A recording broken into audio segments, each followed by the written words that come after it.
पहले रीजनिंग का क्या पैटर्न होता था। तो देखिए पहले अगर आप देखेंगे ना तो रीजनिंग का बड़ा आसान सा फिक्स पैटर्न होता था, ठीक। चाहे आप सीजीएल का पेपर देखेंगे या सीएचएसएल का या एमटीएस का या सीपीओ का, तो नॉर्मल क्वेश्चंस होते थे कि रैंकिंग से इतना आएगा, सिलोगिज्म से इतना आएगा और आपका सीरीज से ये वाला क्वेश्चन होगा। लेकिन आज के समय में जो है जस्ट रीजनिंग का उल्टा हो गया है, न्यू पैटर्न पूछा जा रहा है टीसीएस में। किन किन सब्जेक्ट को थोड़ा बहुत टीसीएस ने या किस किस चैप्टर्स को थोड़ा बहुत वास्ट बनाने की कोशिश की है वो भी हम आपको अभी बताएंगे, ठीक है। काफी कुछ नया बदला है टीसीएस ने आपको रीजनिंग में। थोड़ा सा इनका जो शिफ्ट हुआ है ना वो बैंकिंग की तरफ हो गया है, थोड़ा सा जो शिफ्ट रहा है वो कैलकुलेशन की तरफ हो गया है, थोड़ा सा जो शिफ्ट रहा है वो कॉन्सेप्ट की तरफ हो गया है, जहां पर आपको ज्यादा फंसाने की कोशिश की जाएगी, ठीक। उसके बाद बात करते हैं यहाँ पर। तो पहले क्या होता था कि रीजनिंग का पेपर इतना हलवा आता था कि आप 10 से 12 मिनट में सॉल्व कर लेते थे और ये कोई भी एस्पिरेंट इतना काम कर सकता था। लेकिन आज के टाइम पर वही रीजनिंग के पेपर को अटेम्प्ट करने के लिए 18 से 22 मिनट लगते हैं। यहाँ पर मैं जो आपके सामने डेटा रिप्रेजेंट कर रहा हूँ ये अकेले मेरे पेपर देने की वजह से या किसी एक स्टूडेंट के आधार पर नहीं दे रहा हूँ। जो कई समय से पेपर हुए हैं, जो कई सारे हजारों लाखों ने बच्चे दिए हैं, उनका एवरेज अटेम्प्ट देखने के बाद मैं आपके सामने डेटा रख रहा हूँ। क्योंकि मैं हमेशा से कहता हूं कि मुझे बात भी और मुझे चर्चा भी वहीं अच्छी लगती है जहां पर आपका एक फैक्ट रखा जाता है। फैक्ट पर अगर आप बात करेंगे तो वो डिस्कशन थोड़ा फायदेमंद भी होता है और वो सुनने में भी मजा आता है। लेकिन जहां पर फैक्ट में कोई बात नहीं होती उस बात का कोई अस्तित्व नहीं होता है, ठीक है। तो हमें ये बात को स्वीकार करना पड़ेगा कि पहले हम उसी पेपर को 10 से 12 मिनट में खत्म करते थे, लेकिन आज उसी पेपर को हमें खत्म करने के लिए 18 से 22 मिनट लगते हैं। और ऐसा क्यों होता है? तो अगर आप देखेंगे ना पिछली बार 2020 का पेपर, तो 2020 में जिन टॉपर्स ने, एसएससी टॉपर्स ने, जैसे कि मानो जिनका एसएससी सीजीएल 2019 में मैथ में 200 में 200 रहा था, 210 रहा था, 220 रहा था, उनके 2020 के प्री में रीजनिंग में 30 नंबर लाने के वांदे पड़ गए थे।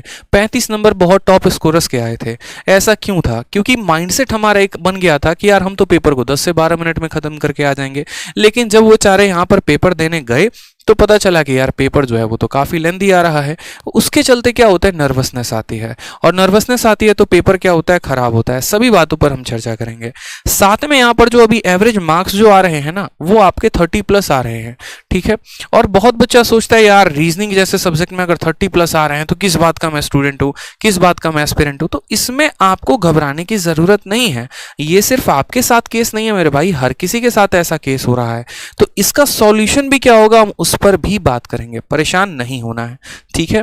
जैसे मानिए अगर हम बात करते हैं रीजन, जो आपने पूछा ना कि सर पहले 10 से 12 मिनट में पेपर खत्म हो जा रहा था, आज के समय में वो 18 से 22 मिनट क्यों ले रहा है? पहले 40+ हमारे स्कोर्स आ जाते थे, आज के समय में 30+ क्यों आ रहे हैं?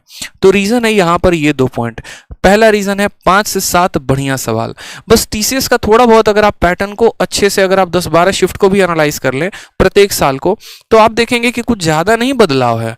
बस जो बदलाव है ना वो 5 से 7 सवालों का ही हेरफेर हुआ है, और ये 5 से 7 सवाल बहुत बढ़िया कर दिए गए हैं, जिसके चलते क्या होता है पूरा का पूरा पेपर का जो लेवल है वो थोड़ा ऊपर उठ जाता है, और उसके चलते जो समय लगता है वो अब आपको थोड़ा सा ज्यादा लगना शुरू हो गया है, ठीक है। साथ में यहाँ पर क्या होता है कि जैसे ये 5 से 7 बढ़िया सवाल पूछ दिए जाते हैं, वहीं पर आपका पेपर जो है वो खराब होना शुरू हो जाता है।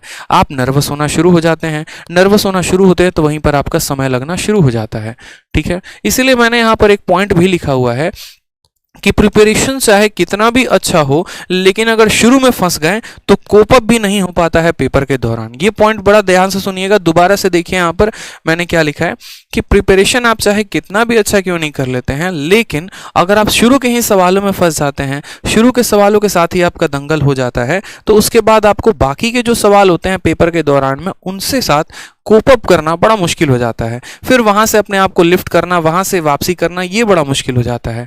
तो ऐसे हालात में हमें क्या करना है? ऐसे हालात में सबसे पहले तो आपको वीडियो लाइक करना है। बहुत कंजूसी कर रहे हैं आप लोग वीडियो को लाइक करने में। इतनी मेहनत करके हम आपके लिए पीपीटी बना के लेके आए, आपका बड़ा भाई आपके लिए इतना मेहनत कर रहा है और आप वीडियो भी लाइक और शेयर नहीं कर रहे हैं, ये बड़ा दिक्कत है, ठीक है। कोप अप विथ होता है, ये मुझे पता है, कोप अप विथ होता है, प्रीपोजिशन विथ आता है यहाँ पे, इतना परेशान मत हो, मुझे पता है, ठीक है। नेक्स्ट बात करते हैं यहाँ पे।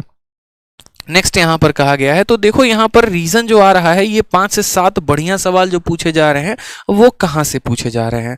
तो सबसे पहले देखो यहाँ पर जो आपका पेपर कंडक्ट करती है वो टीसीएस है, टाटा कंसल्टेंसी सर्विस, ठीक है।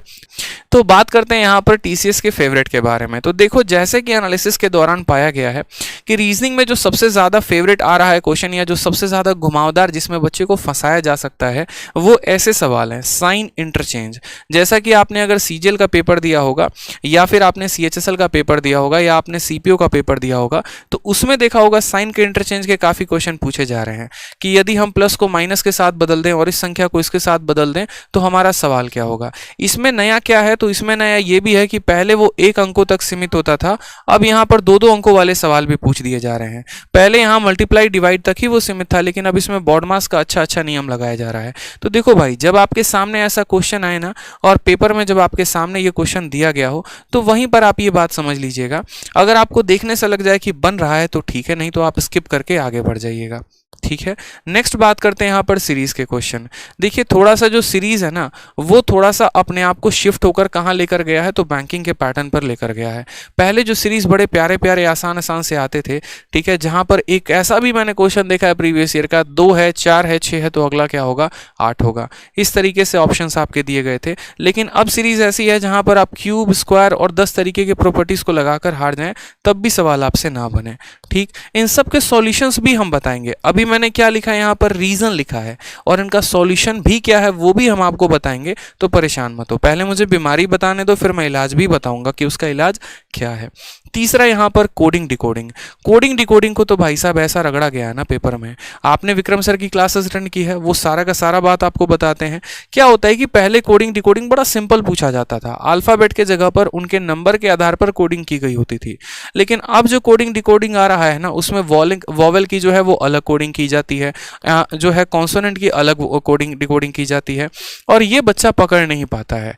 अगर आपने 60 दिन 60 मैराथन की क्लास नहीं देखी है विक्रमजीत सर की, तो आप यूट्यूब पर जाइए, आप यूट्यूब में जाके 60 दिन 60 मैराथन की क्लास को सर्च करिए, रीजनिंग की, विक्रमजीत सर की स्पेशली। उन्होंने इसके 3 क्लासेस लिए हुए हैं कोडिंग डिकोडिंग का, और इतने ब्यूटीफुल तरीके से जितने भी नए पैटर्न के क्वेश्चंस हैं ना, वो सारा का सारा उन्होंने अपने वीडियो में बताया हुआ है।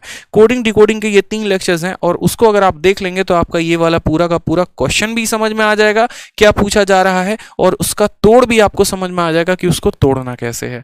और नेक्स्ट बात करते हैं सिलोगिज्म। तो देखो, पहले क्या होता था ना, सिलोगिज्म जो है वो 1 या 2 स्टेटमेंट का पूछा जाता था, लेकिन अब के पैटर्न में सिलोगिज्म जो है वो 4-4 स्टेटमेंट का पूछा जा रहा है। और ऐसे केस में बच्चा जहां पर पहले वेन डायग्राम की मदद से सवाल को बना पाता था, अब वो वेन डायग्राम वाला भी कंसेप्ट वहां पर फेल हो जाता है। तो यहाँ पर जो है आप अगर देखेंगे तो यही जो 4-5 टॉपिक है ना, इनके चलते ये 5-7 सवाल बढ़िया आते हैं, और इनके चलते अगर ये बढ़िया सवाल आता है तो उसके चलते पेपर होता है खराब। उसी के चलते आपका जो पहले 40+ अटेम्प्ट होता था, अब वहाँ पर 30+ ही नंबर आ पाते हैं। और जो ये कोडिंग डिकोडिंग हो गया, सिलोगिज्म हो गया, बाकी सभी टॉपिक्स हो गए, उसी के चलते पेपर में आपका जो समय लगता है वो 18 से 22 मिनट लगता है। तो स्पेशली इन 4 टॉपिक्स के क्वेश्चंस को या तो आप इन पे बहुत मेहनत करिए, जैसे कि पूरा का पूरा सिलोगिज्म विक्रमजीत सर ने पढ़ा रखा है। अगर आपके पास समय है तो उनका पूरा सिलोगिज्म का वीडियो देखिए, ठीक है। और अगर समय नहीं है तो 60 दिन 60 मैराथन में इन्होंने कराया हुआ है, आप वहां से इनकी वीडियो को देखिए, ठीक है। और दूसरी बात यहां पर मैं आपसे ये बोलूंगा कि अगर आपको लगता है कि इन टॉपिक्स पर थोड़ा आपका हाथ तंग है ना, तो आप इनके साथ सवालों में जो है दंगल नहीं करेंगे पेपर में, इनको छोड़ के आगे बढ़ेंगे। क्योंकि मेरे भाई इस बात को हमेशा ध्यान रखना कि सॉल्यूशन, जैसे मैंने कहा ना, सबसे पहले मैंने क्या कहा कि मैं आपको बीमारी बताऊंगा कि बीमारी क्या है, और उसके बाद मैं आपको बताऊंगा कि इसका इलाज क्या है।